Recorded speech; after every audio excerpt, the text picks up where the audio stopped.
it's obvious to me that they're testing punctuation, and we have an order of operations here, right? It's not like we can just dive into these sentences and start just thinking about how they sound, because punctuation doesn't make a noise. So is there really going to be a difference in how choices A, B, and C sound? Probably not.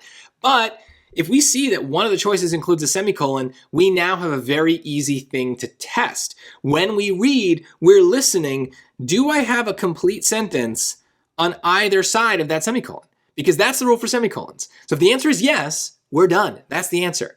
If the answer is no, then we probably learn something about how the sentence is still built, and we can think about commas and conjunctions and things like that. So let's take a look. We have a sentence we don't really care about, so we can ignore this.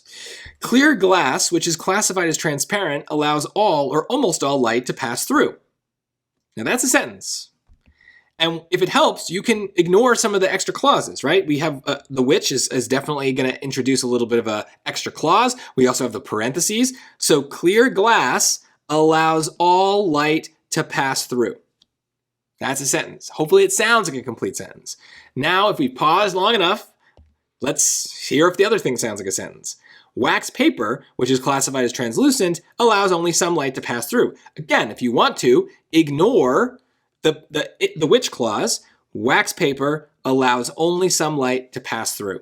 These are two sentences. So that's that. We're done. There's no reason to analyze A, B, or D. You could if you wanted to, but remember, if we have two sentences, we can't join them with just a comma. That's a run-on sentence. We need some sort of punctuation for the same reason. And this is where the conjunction rule really matters, because I think many of you, if you were writing the sentence, would not use a semicolon, because no one uses semicolons. But we do often use conjunctions. But in order to use that and, we need to have a comma.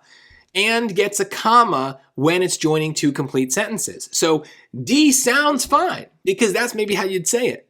But it needs the punctuation, and this is why punctuation questions cannot be answered using how they sound. We need to think about the rules, but luckily the rules for semicolons are so straightforward that it's a great place to start. It gives us a very clear task right out of the gate, and then as we solve that problem, it's going to reveal other things. So if it's not the semicolon, fine, we can move on to other ideas, but sometimes it's a semicolon, and then you're just done, and that's it.